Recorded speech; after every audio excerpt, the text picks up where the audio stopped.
Oh, so ito, i-play na natin itong balitang ito. Ito si Sundalong Kanin na napakahilig mang-away, napakahilig magbitaw ng mga salitang wala namang katotohanan. Tapos siya pa tong may ganang magkaso ng libel, magkaso ng bullying. Kasi ito naman ngayon si Duterte naman ang kanyang pangalawang biniktima matapos niyang idemanda ang buong SMNI, si Harry Roque, si Banat Bay. Tapos ito naman ngayon yung si Batman and Robin noong 2016 hanggang 2022 si Bongo at saka si Duterte dinimanda niya ng plunder. Pakinggan nga natin itong balitang ito. Naharap sa reklamong pandarambong at katiwalian sina dating Pangulong Rodrigo Duterte at Senator Bongo. Nag-ugat yan sa mga maanumali umunong infrastructure projects ni Duterte sa mga kumpanya ng pamilya ni Go. Nasa frontline ng balitang yan si Ria Fernandez. Nagsampa na ng reklamong plunder at graft and corruption si dating Senador Antonio Trillanes IV laban kina dating Pangulong Rodrigo Duterte at Senator Bongo. Kaninang umaga, nagtungo si Trillanes sa Department of Justice para ihain ang reklamo. Kaugnayan ng mahigit 6 na bilyong pisong halaga ng mga kontrata para sa Davao Projects na iginawad sa ama at kapatid ni Senator Go noong alkalde si Duterte hanggang sa maging Pangulo. Giit ni Trillanes, pasok ang lahat ng elemento ng plunder dito dahil si Duterte ang naglaan ng pondo para sa mga proyekto na iginawad sa pamilya ni Go. The way the plunder is defined by law, pagka nakinabang ka at ang pamilya mo, ill-gotten wealth, kasi ito ginamit nila yung kanilang. Wow, so kapag ill-gotten wealth daw, yaman na kinabang yung pamilya mo, putay na, sampahan mo muna ng kaso si Bongbong. Sampahan mo muna ng kaso yung buong angkan ng mga Marcos pati sa mga apu-apuhan. Dahil yung di umano ill-gotten wealth din nila nung panahon nung tatay nila, ipinakinabangan nilang lahat.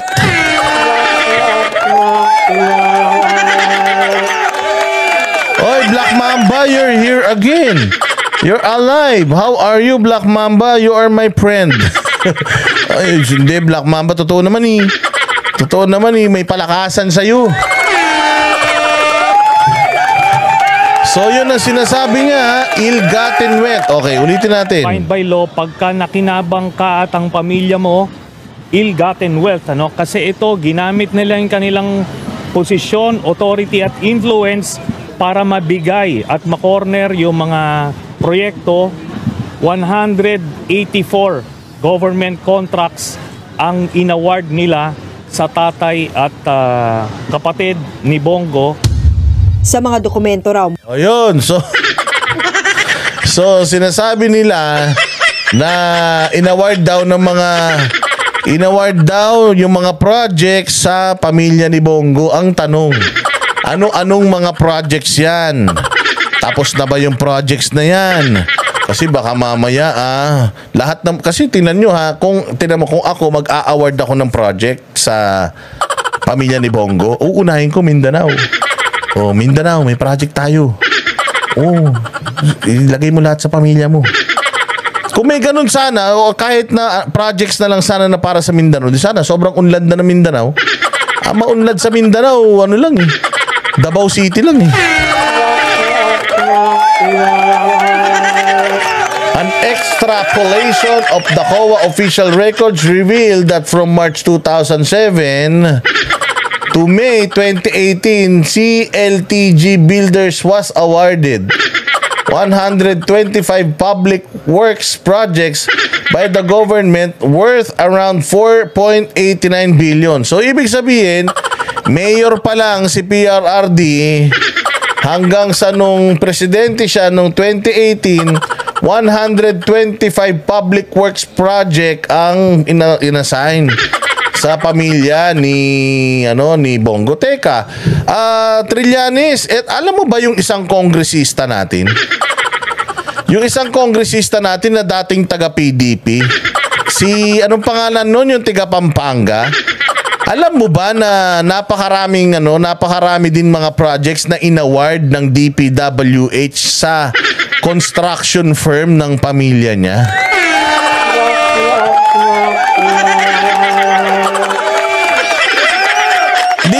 Sino yun? Sino na yung congressman na yun? O yung mga matatalinong mga followers natin. Kayo naman, hindi naman kayo sumasagot. Hindi na nga kayo nagpapakulay. Hindi pa kayo sumasagot. Ano ba kayo?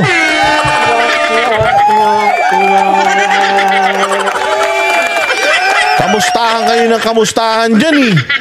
Wag na kayo magkamustahan. Mag-text na lang kayo kung gusto nyo magkamustahan. O bilis mga co-host. Ayan, si Dong Gonzales. Kamustahan kayo ng kamustahan dyan. Ginawa nyo pagtagpuan yung chatbox natin. Kung magkakamustahan pala kayo, siguro naman friends kayo sa Facebook. Doon na lang kayo magkamusta. Hoy, kamusta ka? Kamusta ka? Pautang, ganun. Dito pa kayo nagkamustahan sa chatbox. Di na nga kayo, ang dilim-dilim na nga dyan. Buisit na mga to. Wala na kayong mga silbi sa bayan ah. Hi, ganito, hi, ganyan. Kamusta ka po tayo na yan? Tinatanong kayo kung sino yun eh. Ambag-ambag naman. Ayan, sabi ni Rose Danke. Si Dong Gonzales. Ito si Anharot kasi. May GC na nga kayo nila Anharot. Dito pa kayo nagkakamustahan. Mga walang hiya kayo. Boss Dada, kamusta? Puta, ito okay lang. Buti na lang si Abril Amore. Ayan, pinaliwanag kahit bahagya yung ating chatbox. Ito naman si Black Mamba. Akala mo politiko naman ito si Black Mamba. Pagpasok niya, lahat kinamusta niya.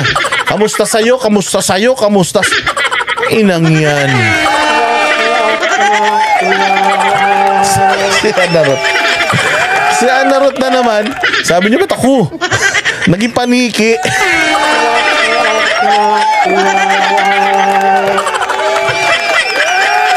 Walang iya naman kasi ito si Black Mamba. Nakita mo, pagpasok niya, Anharot, pagpasok niya, pucha, famous siya. Hi, Black Mamba. Lahat ng bumati siya, kanya hinay niya. Ako nang basa, puro hi na nagkawayan na kayo dyan. Nagtatapik na tayo, di kayo nakikinig.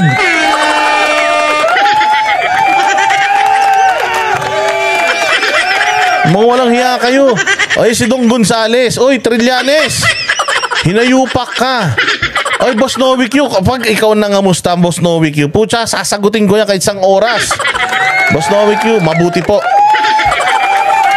Boss Novic Q, mabuhay ka ha. Oh, God bless you. Sana ay mas lalo ka pang pumogi. Grabe si Boss Novic Q. Alam mo ba, na-meet ko na yan si mamaya na to si Trillanes. Putangin na to si Trillanes. Walang silbi to eh. Oh, Elisel Mabi, maraming salamat sa iyo. Kailangan daw magkamustahan, boss. Para pag nag-field trip ka sa walang hiya kayo. Okay lang magkamustahan kayo, ganyan. Kung kumukulay-kulay yan, okay lang. Kahit isang buong magdamag tayo magkamustahan. Sabi ni Michelle Mangarin, batian portion. Lagpas isang oras na, batian portion pa rin tayo. Walang hiya naman. Ito pa, Black Mamba, ikaw talaga ha. Ginugulo mo yung live ko ha. Alam mo, Black Mamba, ikaw, alam ko na yung style mo ha. Sinisira mo yung live stream namin ha. Palibasa, may favoritism sa'yo ha. Porket paborito mo si, Elizabeth Gash, salamat. Oh, Elizabeth Gash, batiin mo ng batiin. Pero nakita ko na to si Boss Novic Q. Alam mo, nakita ko si Boss Novic Q, para siyang si Boss Toyo.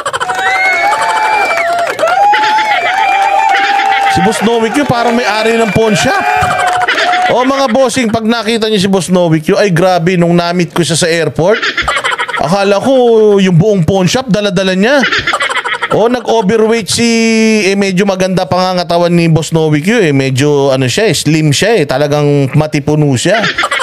Pero hirap na hirap siya maglakad. Para siyang iika-ikang ganun. Paano ang kakapal ng ginto?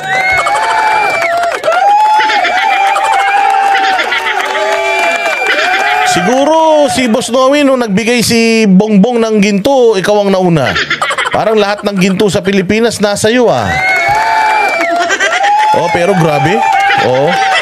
Grabe yan si Boss Noe Q. Maniwala kayo talaga naman. Oh, nako, maniwala kayo talaga naman.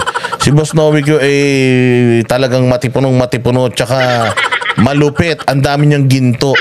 Hindi ko alam kung na-audit niya yun. Esmeralda Basay, salamat sa'yo ha.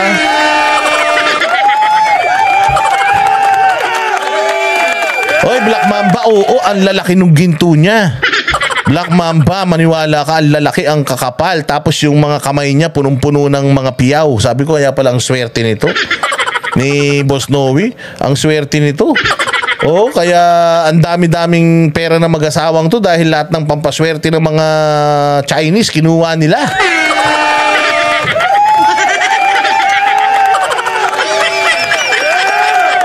Oo, walang iya. Naduduling na ako sa antok. Panay pa rin ang tawa. Hindi ako nagpapatawa. Nag-ano na nga tayo dito. Nagtatapik na tayo rito. Mga walang hiya kayo. Batian pa kayo ng batian. Batian kayo ng batian. Oo, ha? Hoy, alam nyo ba? Aampunin ako niyan. Boss Noe Q, aampunin mo ako, ha? Kailangan pagpunta ko dun, ako ang bodyguard mo habang ano ka, habang inuutusan mo yung mga trabahante mo, minamasahe kita, ha?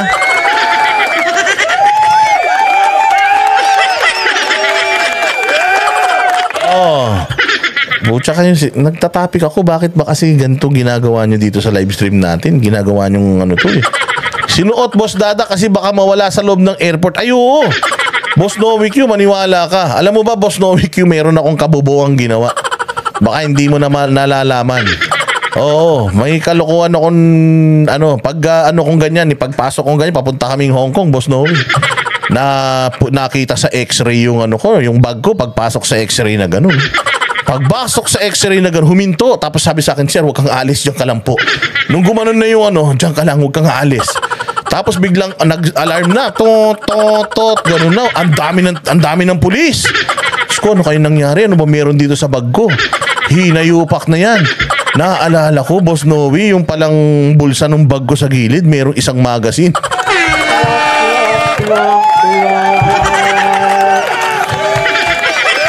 Isang magazine. Nako, Diyos ko po. Sabi ko, putangin na, patay tayo nito. Dito na ako magpapasko siguro sa airport. Total, lagi naman ako nasa airport. So, nadali. 17 yun eh.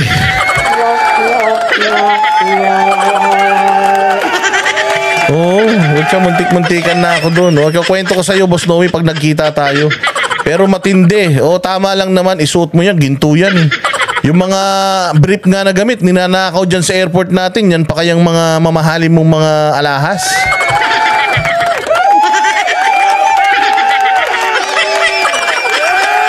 Diyos ko po. Anyway, so yun, Boss Noe, oy, gabi na.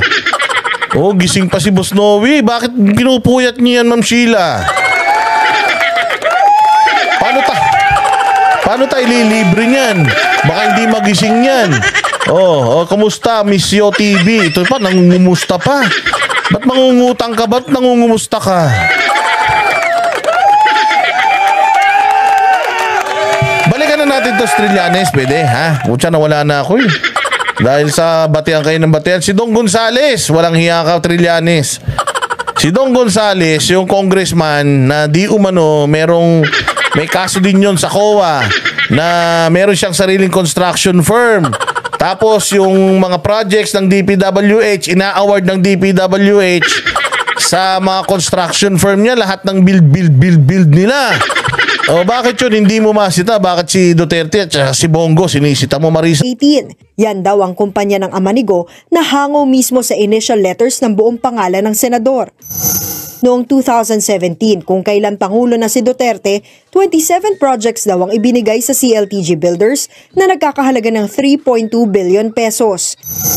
Mayroon ding nakuhang bilyon-bilyong pisong halaga ng proyekto ang kumpanyang pagmamay-ari ng kapatid ni Go. Pinuna rin ni Trillanes ang pakikipag-partner ng mga kumpanya ng pamilya Go sa mga malalaking kumpanya dahil limitado lang ang kanilang financial at operational capacity para sa mga malalaking proyektong ito.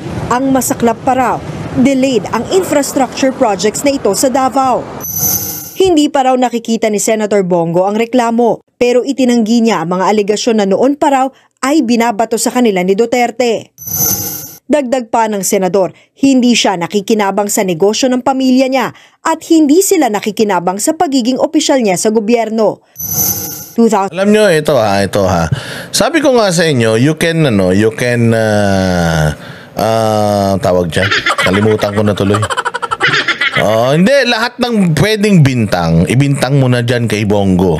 At saka dyan kay PRD. Bintang mo na dyan na babaero sila parehas. Ibintang mo na na maraming chicks yung mga yan. Ibintang mo na nang Google Pay mga yan kung ano-ano. Pero never mo silang pagbibintangan na magnanakaw. Never mo silang pagbintangan na magnanakaw. Kasi paano natin masasabi na hindi magnanakaw mga to? Tingnan mo Davao.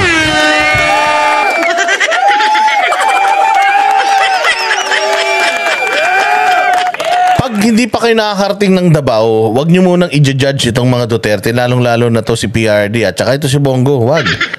Kasi kung hindi pa kayo nakakarating sa Davao, pucha, wag muna. Tingnan nyo yung mga probinsya nyo. Yung Tacloban. Tingnan nyo yung Tacloban. Nakita nyo yung Tacloban? Ang pangit-pangit.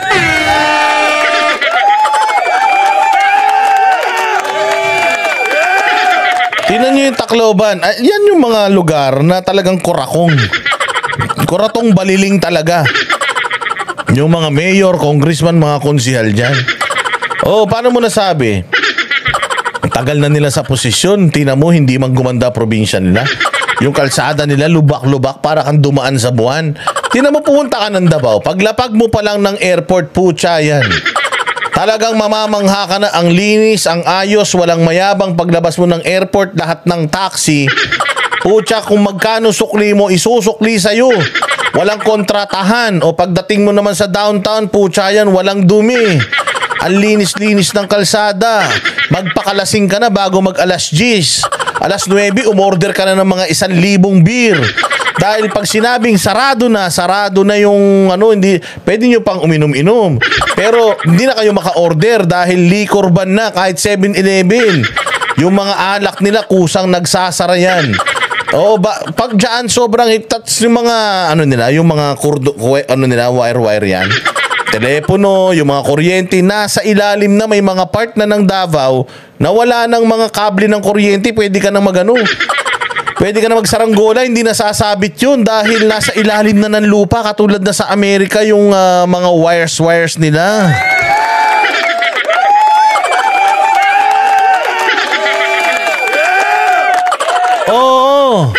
Pumunta kayo sa Davao para malaman nyo yung palengke nila, Diyos ko po. Ang linis-linis ng palengke nila dito sa Pilipinas, pucha, sa Maynila. Yung palengke dito, ang baho, ang lagkit.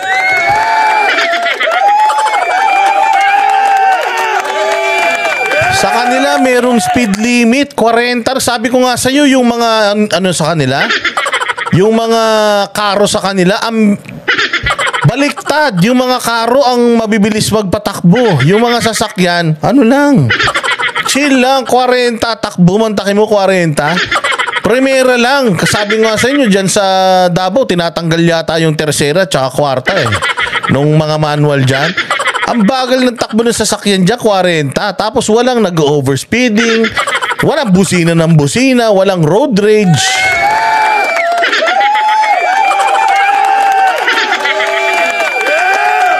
Sabi ko nga sa'yo, lahat ng sasakyan dyan parang karo Akala mo makikipaglibing lahat Ang babagal ng sasakyan, kahit nakapirari ka dyan, mag-overheat. Kaya hindi uso dyan yung mga mamahalin ng mga sasakyan dahil sigurado ko, sayang lang ang pagbili mo, 40 lang naman itatakbo. So ibig sabihin, Davao, sobrang ganda. 911 nila, walang bayad. Pag tumawag ka, orasan mo, nandiyan dyan talaga. Yung unang tumulong sa Yolanda Noong Yolanda, di ba, unang tumulong yung 911 nila.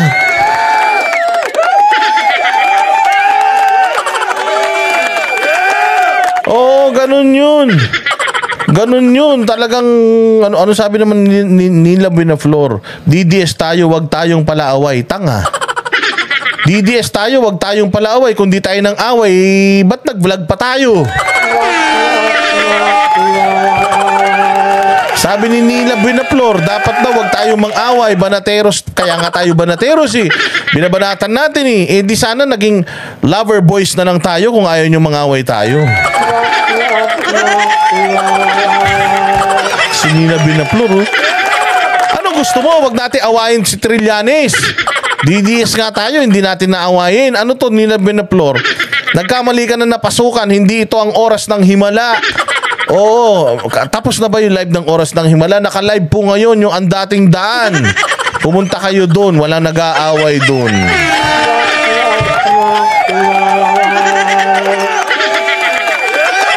DDS tayo, wag tayong magpagulpi, ganyan. Dapat ganyan, hindi DDS tayo, wag tayong palaaway. Putay na yan. Wag tayong palaaway, pabayaan na natin yung gobyerno na yan maging magnanakaw.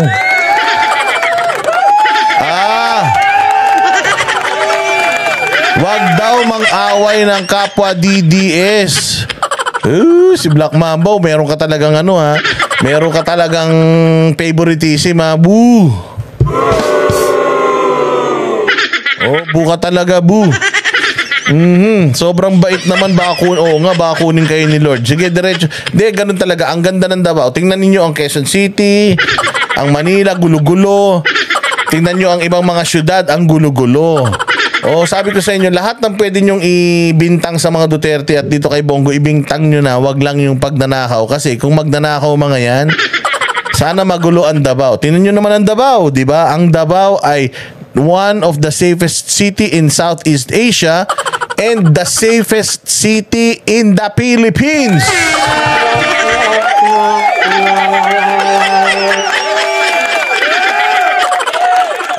Di ba? Sige. Sabi niyo ang baho pa, amoy panghi. Lorna, baka naman iba inaamoy mo.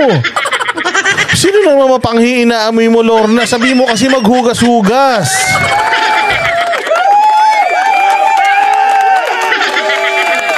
Sa pedestrian daw, humihinto mga sasakyan. Ilang minuto kahit walang tumatawid. Talaga ba? Walang tumatawid, huminto ka sa pedestrian, may tama na utak mo nun.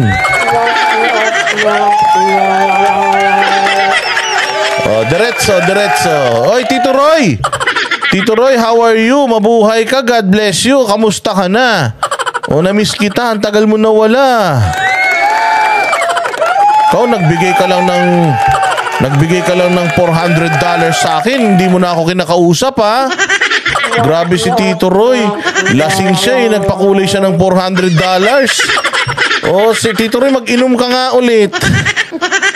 Sige, diretso. 2018 pa raw ang mga akusasyon na ito na binuhay lang daw dahil malapit nang mag-eleksyon. Ay, grabe. Ano na naman yan? Shout out sa mga walang credibility. Ay, grabe. Mga walang credibility dyan. Mamatay na kayo.